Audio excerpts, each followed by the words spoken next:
I'm Jolene Wynn, and this is the Porn Addict's Wife podcast, episode number 143, Permission to Feel. Your life does not have to revolve around your husband's pornography addiction. You are not defined by his choices or by what he sees on a screen. You are not just the porn addict's wife. You are so much more. In this podcast, I'm going to teach you how to go from handling it to healed, because I've been where you are and you don't have to stay there. My name is Jolene Wynn. I'm a member of the LDS faith, a certified life coach, and a wife of a former porn addict. And this is a podcast for the porn addict's wife. Hello, my ladies. How are you today? I am doing great and feeling a lot of feelings. And that's what I want to talk to you guys about. I'm feeling a lot of feelings for so many different reasons. And it's also why I sound a little bit different today. So last week, we moved into our new house. We have been in our new house now for 9 days. And my office, where I'm recording this, I have a brand new office, has nothing in it yet. So it's very echoey. So I apologize for the sound being a little bit different. And if you hear kids running around the house or stomping, our house echoes a little bit more as we are getting settled and we don't have carpet on the downstairs anymore. And so there's hardwood and it's more open. And so it echoes, and there's no carpet in my office yet. So we are echoing all over the place, and I apologize for the sound, but bear with me. So I have a lot of feelings about that. And I have a lot of feelings because today is the first day that my oldest daughter and then my middle daughter, they are 10 and 8. They went to school today. And for the first time, today was their first day of school at a brand new school that we decided to put them in like a week ago. And that has been a lot of emotions today. And that's why I wanted to talk to you guys today about feelings and giving yourself permission to feel all the feelings. Now, what I want to do is kind of go through the examples that I'm doing today, and then also do another example of regarding your sexual relationship with your spouse. And that was what I was initially going to talk about, but I wanted to bring it up in a broader context because there are so many times where we think we should feel differently, right? And we judge ourselves for how we are actually feeling. And that's what I want to talk about today. So when you guys think of an instance, I had a client who brought this up last week, and she was doing something new and something different in her life. And she said, I should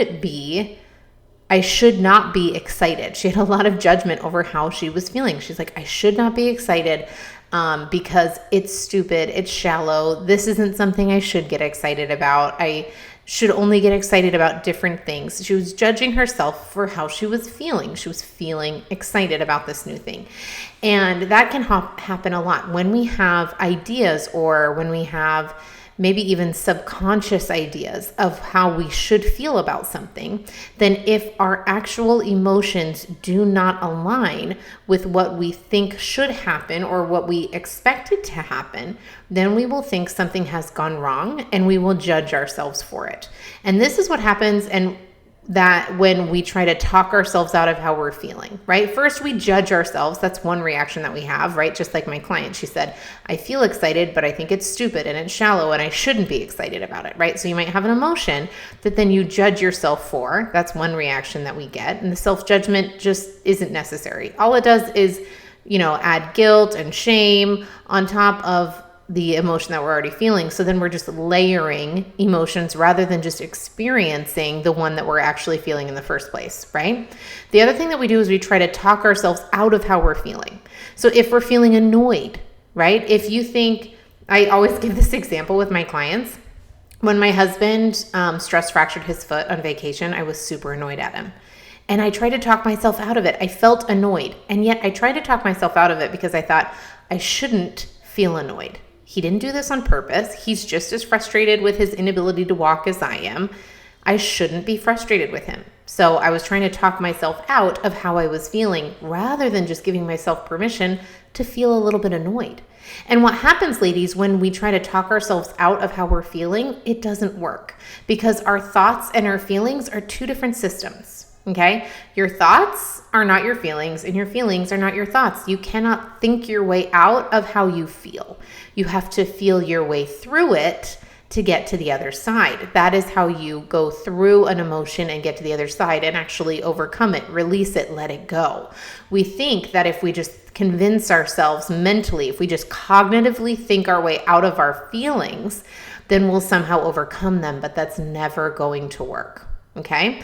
What happens is that often when we try to think our way out of our feelings, then what happens is we end up inadvertently creating more of that same emotion. So with the example of my husband and his stress fractured foot, I was very, very annoyed with him, really. I was like frustrated and annoyed at his inability to do things like help fix his kids' lunch and deliver them and walk up and down the stairs and all those things.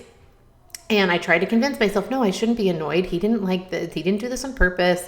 He's not being dramatic about this. You know, he's being totally fine. I shouldn't feel annoyed. But what happened was when I was trying to think my way out of my emotion, then I just tried to resist it. Right? It's a very sneaky way of resisting emotion, but that never works because what happens is then that annoyance just bubbles under the surface. It's like turning on boiling water and it just starts to bubble and it starts to fester and then it starts to spill over the top. It's like trying to put a lid on a pot that's going to overflow.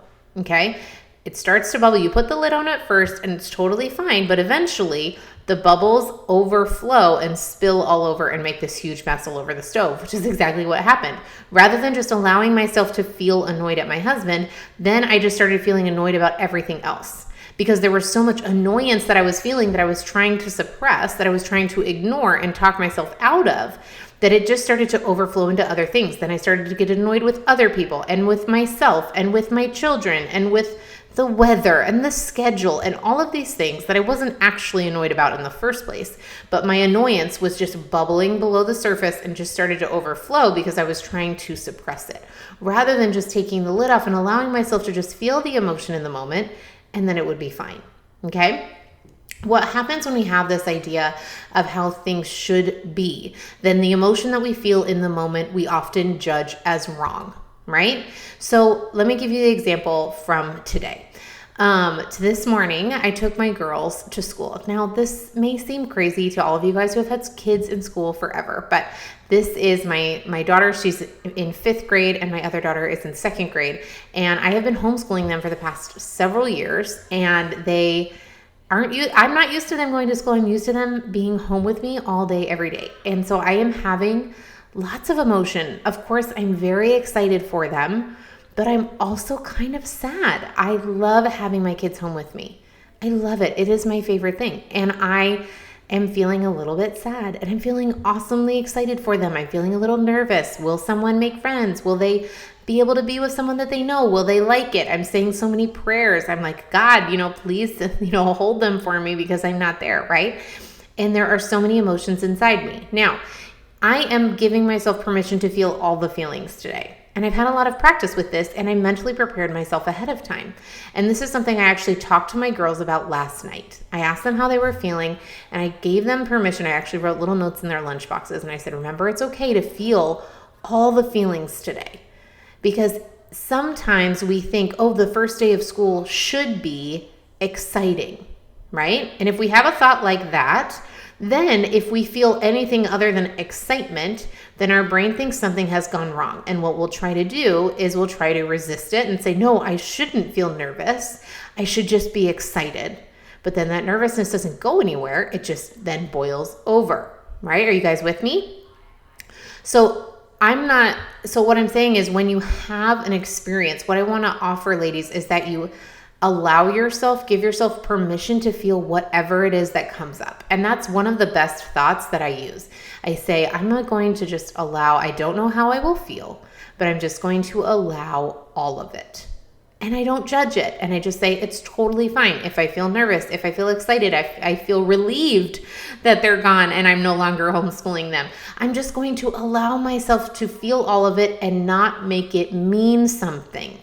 That's the other thing that our brain does is when we feel an emotion, then our brain wants to make it mean something. If I allow myself to feel relieved, that I'm no longer trying to teach my 5th grader long division, then that doesn't mean that I never should have homeschooled her, or that I'm a terrible mom or a terrible teacher, or that I didn't want her to be home with me, right? Are you guys following me? Sometimes our brain wants to make our emotions mean something, but your emotions don't mean anything, ladies. They're just feelings. They're just vibrations in your body, and they can't hurt you, and they don't mean anything unless you make them mean something. You guys following me? Now, that's the same. I wanted to go back to the example of me moving into this house. We moved into a new house. It's not very far away. It's about 35 minutes from where we were living before. But we're moving church congregations, and my kids are going into school now. And husband is still at the same location with work, but we moved into a different county. So there's just so many things that are different about our life now. And as I am moving into this house and unpacking and trying to figure out where everything belongs, I have tried to allow myself to feel all the feelings that go with moving.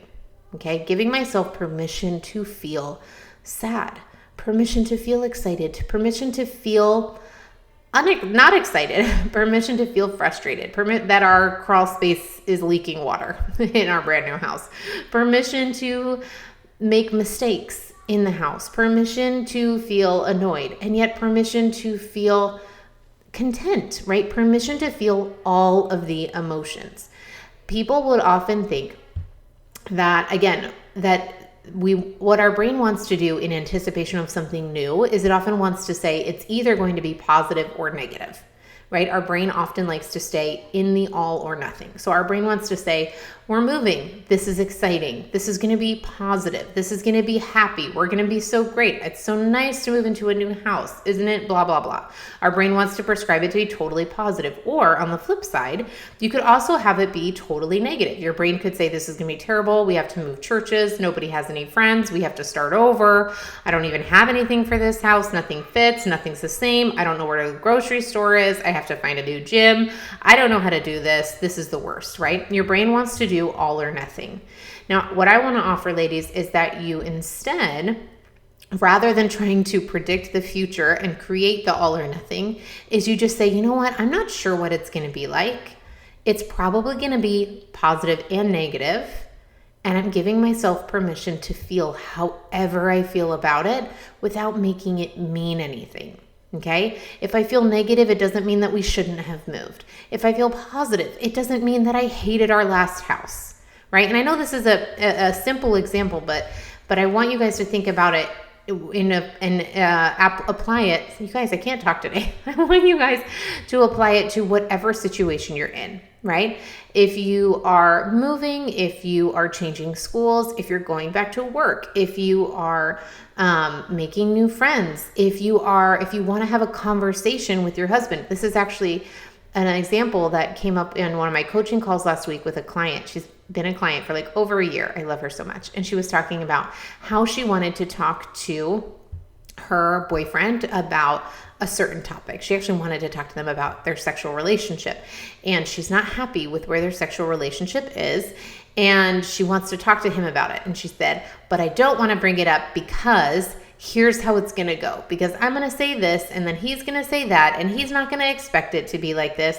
And then it's just going to be terrible and it's going to be the worst experience ever. And then he's going to get all mad and he's going to blah, blah, blah. And I said, this is amazing because you are a fortune teller and you can predict the future. This is phenomenal. I would like to use your skills. And she just started to laugh because obviously she can't predict the future, but that's exactly what she was doing. And that's what our brain wants to do, ladies. With anything that we do, our brain wants to predict how it's going to go. And it will use our past experiences to try and create, an educated guess as to how this is going to go. But our brain thinks that it's right. So even in a conversation that you're having, you can go in with this really sneaky idea of how it's going to go, all positive or all negative, and how you're supposed to feel about it. I'm going to talk to him about this, and it's going to be so amazing. Have you guys ever done that? You have this idea, and you're like, oh my gosh, I can't wait to share it with someone. And yet then they're not as excited. And when you have the conversation and you start to sense that they're not as excited as you are, then your brain thinks that something is wrong. And you're like, why aren't you excited about this? Why aren't you as happy about this as I am, right? Your brain sees it and thinks that there's a certain way that they should feel, a certain way that you should feel. And if it's not happening that way, then it thinks something has gone wrong. Okay? Nothing has gone wrong, ladies. You just have to give yourself permission to feel however it is that you feel all the time, especially in new situations. Now, what I want to offer now is I want to apply this to our sexual relationship. As you guys know, this is something that I've been talking about a lot over the last couple of weeks in preparation for Coach Week, which is next week. And I'm doing it a masterclass. Okay, this masterclass is called Confident Sexuality. And I really would encourage y'all to come join me. And you can sign up on my website for this class. And I want to apply permission to feel to that scenario. Okay.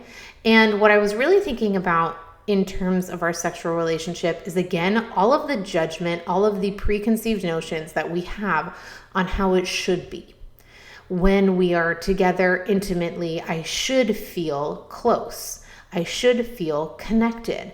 I should feel confident. I should feel sexy. I should feel safe, right? All of these emotions that we think we should feel in this specific situation. Now, I'm not saying that you shouldn't feel those, but I just want you to ask yourself, how do I think I should feel when I'm intimate with my spouse? How do I think that I should feel beforehand or during or after? And what do I make it mean if I don't feel those things? Okay? And what do I do in the moment if I don't feel those things? Let me go through some examples. I have so many clients who often, if they feel unsafe or feel vulnerable if their husband is initiating intimacy and they feel unsafe, if they feel vulnerable, if they feel self-conscious, then their brain thinks something has gone wrong. And what they'll want to do is they'll want to stop. It's like cease and desist order. Okay. It's like, you roll over, you pretend you're asleep, you pick a fight so that it doesn't even happen. You just want to avoid the circumstance. You want to avoid the situation so that you don't have to face the emotion that you feel because you think I shouldn't be feeling this way or I don't want to feel this way in this situation. Okay. But what I want to offer, ladies, is that you give yourself permission to feel all of it. What if it's okay that you feel a little self-conscious when you're with your husband? What if it's okay? What if it doesn't mean anything? What if it's okay that you feel a little vulnerable? What if you're supposed to? It's one of the most vulnerable situations, ladies. You being completely open and bare with your spouse is a very vulnerable situation, not just physically, but emotionally and mentally. And that is something that is so beautiful because it's something you only share with your spouse. And yet when we feel vulnerable in that situation, our brain says, turn around and run. We shouldn't feel vulnerable here. And yet there's so much beauty and power in allowing the vulnerability because it offers an openness. Vulnerability really is the willingness to feel. It's being open to the other person. And the more open you're willing to be to the other person, yes, that does leave the potential for hurt, but it also leaves more potential for connection. Do you guys see what I'm saying? We often want to close off because we don't want to give ourselves permission to feel something that we think we shouldn't feel in that moment. We think I shouldn't feel vulnerable. I should just feel safe. But what if it's totally okay that you feel vulnerable, right? I want you guys, however it is that you feel, ask yourself, how do I feel before, during, and after? And what if none of that is wrong? What if it's all totally fine? What if I gave myself permission to feel all of it? Ladies, I want you to really ask yourself what it is that you want to feel and what it is that you do feel, and if you're allowing yourself to feel it. One of the things that I have worked so hard on is my own body image issues, which comes up so much during sex. I talked about this last week on the podcast, right? Sexual insecurities. I talked about the physical insecurities that come up. And one of the things that in overcoming those physical insecurities, one of the things that I did was allowed myself to feel very self-conscious when I was with my spouse. Very self-conscious. I just allowed it. I processed it. I let it be there and I didn't make it mean whatever it is that my brain made it mean. I didn't make it mean that I was too fat. I didn't make it mean that he was disappointed. I didn't make it mean anything. I just allowed myself to feel it, and I processed through that emotion and was able to overcome it. Okay. And the other thing that I want to offer is that then as I started working through that, the other thing that I wanted to do and that I did on purpose, and I would encourage you guys to look at this, is I gave myself permission to feel sexy. Okay. I know I talked about this before too. We have a lot of, and I think 2 weeks ago, thoughts about sexuality. We have a lot of thoughts, a lot of ideas about sex and sexuality and sexiness, especially when our husband's addicted to porn because of the connection that our brain has between pornography and sex, right? And things that are sexual. And so one of the things that I really worked on was giving myself permission to feel sexy without making it mean whatever it was that my brain was making it mean, without making it mean that I was trying to be more so that he didn't look at porn, without making it mean that I was being pornographic, without making it mean whatever it was my brain was making it mean. Do you guys follow me? I want you guys to work on giving yourself permission to feel any emotion that comes up, positive or negative. And then ask yourself, what emotion, what is it that I want to feel that I'm not giving myself permission to? Do I want to feel excited when he walks in the door and I'm not giving myself permission because he's addicted to porn? Do you guys follow me? Do I want to feel sexy, but I'm not giving myself permission because I don't want to be seen or even closely related to being to anything around pornography? Do I want to feel vulnerable and secure, but I don't allow myself to put myself in those situations because they're too scary? Right? Are you guys following me? Are there emotions that you want to feel that you are avoiding, that you are trying to not feel because you're not giving yourself permission to? I want to offer that allowing yourself to feel all of the emotions is actually what creates a more beautiful experience. The whole of life is 50-50. There's positive and negative. And when we close ourselves off, when we don't give ourselves permission to feel negative emotion, we inadvertently reduce the amount of positive emotion we can feel, because you can't close yourself off to only negative emotion. What you do is you end up closing yourself off to all of it. You close yourself off to all the emotion. So instead of just avoiding the negative, you now have avoided a whole lot of the positive. So yes, when you expand, when you open up, when you give yourself permission to feel, then will there be more negative?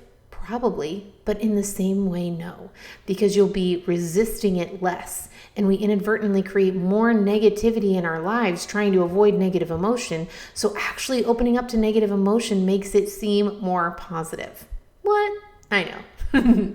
I understand that this is something that is so easy to hear and difficult to apply. So I want to offer that if you want help applying this, then I want to encourage you to sign up for that masterclass next week. Come coach with me. I'm going to coach for 4 days, and I want you to come join me. Find all the details. You can go to my website, jolenewind.com, go to the Coach Week tab. All the info is there. You can sign up today.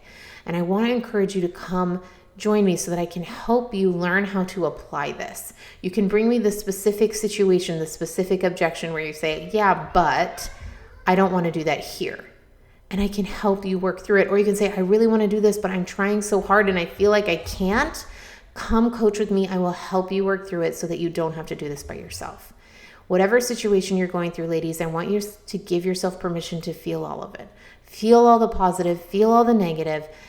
And I promise you, as you do that, it'll actually be way more positive than you think. All right, ladies, I love you so much. I'll talk to you guys next week on a brand new episode, so take care. All right, ladies, if you are loving what you are learning on the podcast, I want to invite you to come join my coaching program. This is where we take it to the next level and we actually start applying and learning the how of moving forward. This podcast has taught you the what, and the coaching program is where you're going to learn the how.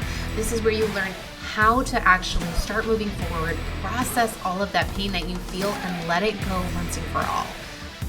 If you are ready to finally move forward and stop living a life that revolves around your husband's pornography addiction, then I want to invite you to come join me today. Just head to my website, jolenewind.com, and sign up today. I can't wait to see you there.